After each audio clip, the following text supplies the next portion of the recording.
Alright, I said that I would try to upload some gameplay of my game, Ink Bombs, my pen and paper, um, deterministic dungeon crawler, whatever you want to call it. So that's what I'm going to try to do today. It's pretty hot in this car. I sort of have my air on. We'll see how long I last. I don't want it to be too loud either for the audio. But anyway, pardon my traveler's notebook made of garbage. Let me know if you know of a good notebook. I want dotted or lined paper with like a half-size, notebook. I had heard that Moleskine is pretty bad for fountain pens, that it doesn't absorb the ink. Maybe I'm mistaken on that. Most of the paper I get is from Dollar Tree, so I'm not very picky. I don't mind if it bleeds through or anything. I just, there's like a feature called ink proof, and I'm not a fan of it at all. I don't know why that would be a thing. Just for ballpoint pens, I guess. But anyway, here we are. This was a hypothetical setup, but I guess I could just use it. Yeah, it sounds good. I uploaded a how to play, and it's pretty long and rambly. It's a little bit of an overview as well. If you wanted to go to that first, otherwise, hopefully you'll be able to see how to play based on today as well. So we'll start with 3 health, those are the squares, 1 poise, you'll see how that works. These are the levels at the moment, or the rooms. The whole thing would be a level, I guess. 1, 2, 3, 4, 5, 6, 1, 2, 3, 4, 5, 6, 1, 2, 3, 4, 5, 6. Hopefully that makes sense as well. It is, it looks like a roguelike, but it is not randomized. It can be.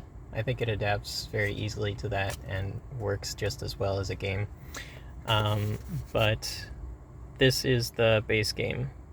And the goal was that you could play this without anything except for pen and paper. So I don't want you consulting the rulebook a bunch, you can, but if you need to, then I'll feel like I didn't do my job, basically. So in order for that to be the case, this is a level. But it will vary. It's not randomized, but there is variance. So I hope that you see that in a second as well. This is our bombs inventory. We have 3 to start. 3 health, 3 bombs, 1 poise. Poise, when you use it, it grows back. And you can also, we sort of use poise to, hard to explain. We use poise to track something else as well. So poise is when you get hit initially. Let's just get into it. Okay, we start here. By the way, here's one way that this can change up. Do I have an example of it? Yeah, here. So this was the starting room in a different game. Oh wait, this has a whole lot of other stuff going on. So we'll just do the base game. There are different levels here, and then there's also a different starting layout. Or there are, hypothetically many different starting layouts and many different levels. So if you wanted more variety, then there's plenty to be had. This is a spawn point. It's where you start, but it's also a spawn point for monsters, and you can add more spawn points. You could add potentially different types of loots or starting rooms, but there's only 6 rooms that you can discover. So let's just start. So I'm here, and as soon as I start moving, the monsters start following me. If I move adjacent to an existing monster, it can attack me. But even though they're following right behind me, they'll never catch up to me, so I won't take that type of damage. I have bombs that I can use to get through walls or to kill the monsters. I know what room is coming next, and I can choose where to discover it. I didn't mean to do that. Just erase it quick with my finger, that makes sense. So you need, let's just start. So I'll walk to this square to discover room number 1. That's what room number 1 looks like. No enclosed walls, just dots to indicate that there's something there.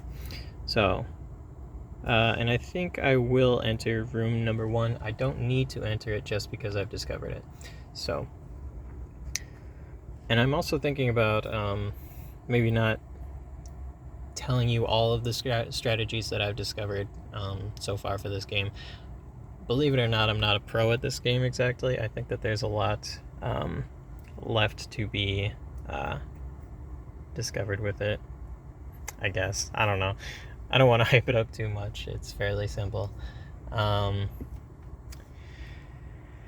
What else? I feel like I was going to say something else. Doesn't matter. So I entered room 1. So there are monsters behind me, even though they're not drawn. Monsters are indicated by a dot in the middle of a square, like that. But again, you won't be drawing yourself every time. You won't be drawing the monsters every time. Drawing yourself every once in a while is a good bookmark, so that you know where you're at if you get lost on a big map. Drawing the monsters, yeah, you know, sometimes it's all optional, just because you need to be keeping track of it in your head, so it's not 100% necessary. But, so we know that 2 is coming next, so I'm gonna cross out 1. So 2, 3, 4, 5, 6, yeah. So some monsters some rooms have monsters in them, some rooms have bombs in them. Basically, yeah, some rooms are more open than others, or longer. You'll see what the rooms look like. Also, potentially you've already seen the how to play, so let me just get to it. So I'm in room 1. I think I'll discover 2 here, and then a 3. So I won't enter the 2 yet. I'll discover a 3 here, and room 3 has a monster in it, so I'm going to instead go through, well, yeah, I'm gonna go into room 2. So that's 1, 2, 3, 4. This is what room 4 looks like. There's 2 bombs in it. This is the first time that poise is going to come up. So, hypothetically, I walk into this room and there are monsters following me. So if I walk to here to get this bomb, and I walk on this square to get this bomb, and then I walk back down, then I'll be adjacent to an existing monster, which means that I'll take a hit. It's not necessarily a bad thing at the moment, because I can regrow. I have time to regrow that that poise. But yeah. So that's probably what I'll do. But I could gather this bomb, and then use a bomb to go through the wall. But I won't. So I know that I'm here, and I know that I've gathered these 2 bombs, so I'll add them up here. And I know that I lost this poise for now. And I need 2 safe moves in order to regrow it. So at the moment, if I take another hit, I'll lose a health, and there's no way to get more health back, which makes it, it's valuable, but it is still a resource, because the ultimate goal is to make an entire loop over and over. We'll see if I can actually do that today. I'm not very risky in this game, but I'll try to be more risky today so that you can see me die. Or, so that we can actually get points, which is a good thing. So 1, 2, 3, 4. I'll cross those out. And there's not exactly a standard length of a game.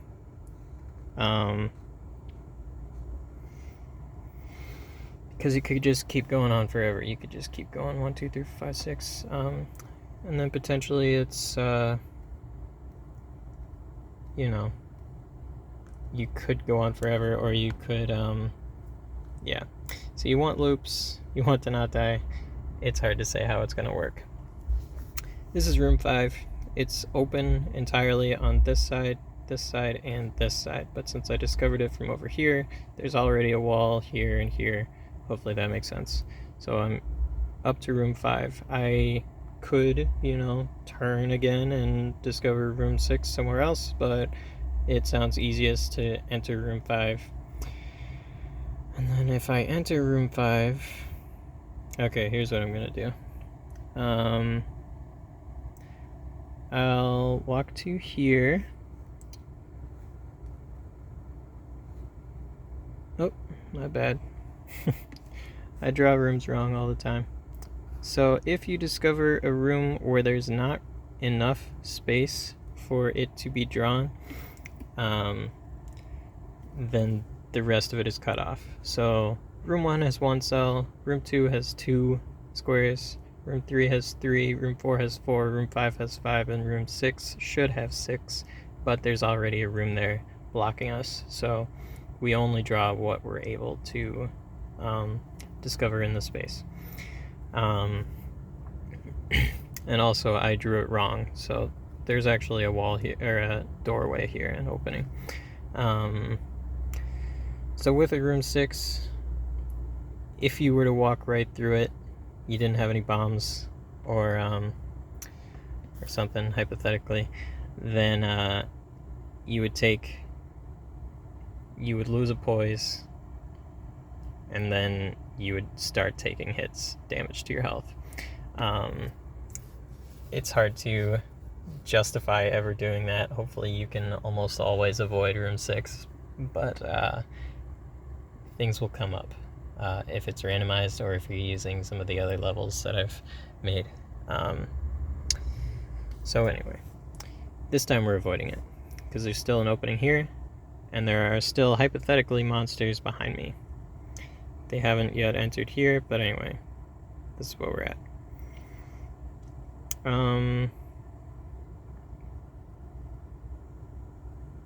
Yeah, I'm wondering if I should have gone this way so that I could already have a loop, but anyway, here we are.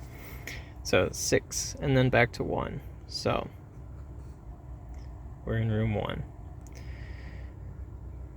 2, 3, 4. Let me think. I like the monster movement because it's like I'm doing it to myself. So it is a puzzle and not a game, arguably. But I think it still works. Still kind of scratches the itch. You have a few options here. I don't know. I don't need to argue that it's a great game at the moment either, but I do like the discussion as well as the gameplay, if it's helpful. I don't know if I'll even get a whole playthrough here. There's like I said, I'm in a hot car. But at least gameplay should be good. So I'm in room 1, 2 is next. Oh yeah, if you return to room 4, so that's how you get a loop. I would keep track of loops down at the bottom, using margins as much as possible in this game.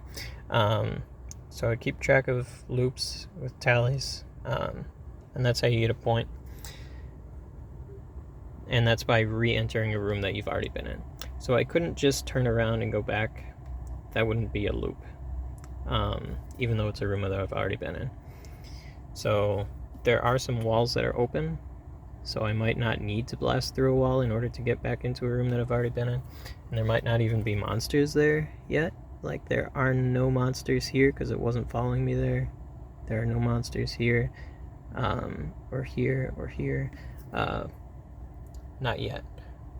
So that could give me like one safe space of movement. Kind of forget why I was saying that. Oh yeah, because if I were to loop and re-enter room 4, these bombs have regrown, so I can get those bombs again. And once I'm inside an area, like if I was to just walk around all through space that I've already discovered, I won't be discovering new rooms until if I was just walking all the way through here, I wouldn't discover a new room again until I'm here or wherever.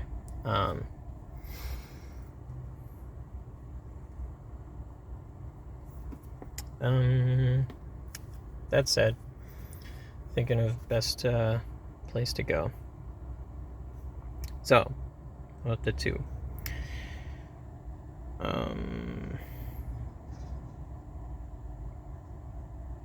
I'm gonna discover, so I'll discover the 2 in this direction, and I'll discover the 3 here. So I didn't enter the 2, but there's a 3 here, and so the fact that room 3 only has 1 monster, you step on it and walk over it. It's not a spawn point, by the way. These aren't spawn points either. This is the only spawn point on this map. So if I was to blast a bomb behind me, you get 10 spaces cleared. Obviously, it might take a corner a little bit, and you wouldn't have a straight line of 10s, so you might not get 10 hypothetical poise, which, by the way, this grew back.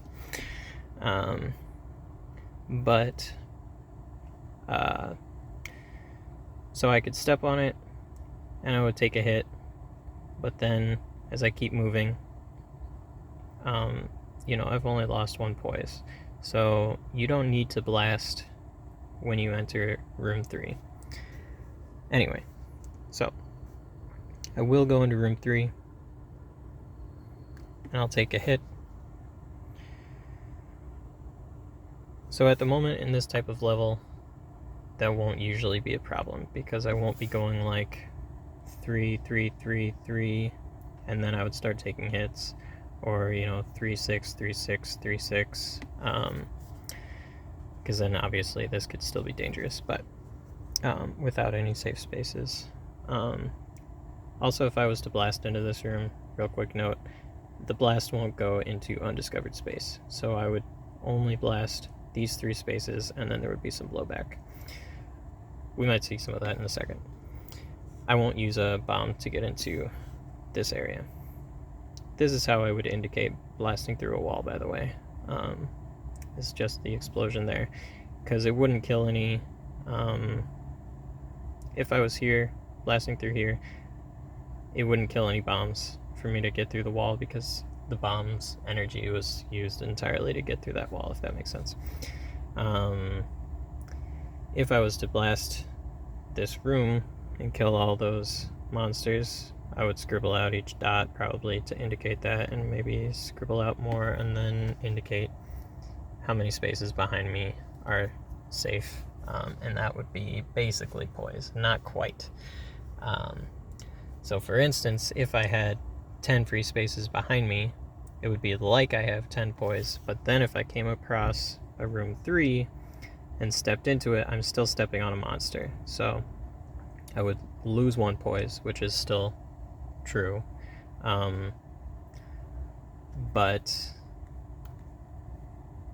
yeah, so it's just slightly different. You'll see, hopefully, if we get there. So now, room 4. I'm being a little cautious not to discover room 4 in a space without enough space for it, because I might not get both bombs. I want more bombs in my inventory. That's always a good thing. I should try to be more risky. So, I'll walk this way. So I'm here when I discovered room 4, and I will walk here, here, here, here, which means I'll take 1 hit, because I'll be next to an adjacent monster, and then I'll be facing this way. No, I'll blast through this wall. So I'll gather those 2 bombs, and one of them is gone. So I take a hit. Hope you followed that. So I enter the room. I won't usually draw all of the X's as I move, but I enter the room, step up, step over, step down, and now I'm next to where an enemy was able to walk because it was following me. So I take that hit. And then I use a bomb to get through this wall, so I cross out a bomb. Okay. Now, I discover a 5 here. It's just one big wall. Okay. 5, 6, 1. So how should I do this? I want to try to get back into this room. Or into here could be okay. How far along are we? I haven't been keeping track of these. Okay. 5. This is only the second room 5, so did these ones. Okay. Also, I guess if it was going to be a short game and I was only going through 1, 2, 3, 4, 5, 6 3 times, then I'll want to make sure to get loops before I finish here, which is probably a good plan. I am sweating. Okay. So I've discovered room 5, discovering room 6. I'm not used to talking to myself this much either. Room 6, let's put it here. So let's say I'm here and discover just what I can of that room 6. And then discovering room 1. Hey, that's pretty good. Okay. Yeah, so I entered room 5, stepped down, discovered room 6, but didn't enter it. Stepped down, discovered room 1, and then discovered room 2. It's not a perfect thing, but it's pretty good. In fact, this might be one that you want to use in your playthrough. Beyond here, I might not make all the same decisions that you would, but if this was a good start, there's nothing stopping you from doing the exact same start as me. Not that this is a perfect game so far at this point, but I was able to make a loop in only a few rooms technically, and I have a decent chunk of bombs and I haven't lost any health. So not bad at all. I don't think I've ever done that before. Not trying to break the game this early on, but here we go. So, I'm here. Okay, and as soon as I enter this room that I've been in before, then they know to start following me. Which actually, if I enter here, then I am right next to the spawn point. Not just the monsters that were following me, but the spawn point itself. So they know that they can... Yeah, so they do attack me as soon as I enter. I take a hit. I hopefully,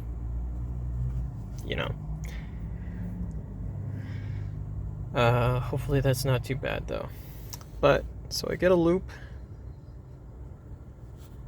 tally there, and then I can walk over and maybe blast through this wall or something. Anyway, that was a pretty good start. That was a pretty good display of how the game works. It's a little bit of tinkering. It's not flawless. I think that's kind of a compromise that you have to make with a pen and paper only solo game, is that you're playing but you're also like wondering how it works, and you might throw a whole sheet away and start over or something. It could potentially be hours worth of gameplay, which isn't necessarily what you want in a pen and paper only game. Is like, I picture pulling it out at like the dentist office or something. But you'll be able to bookmark it and come back to it later, next time you're bored. That was a good start. I'm going to open the windows. So thanks for watching.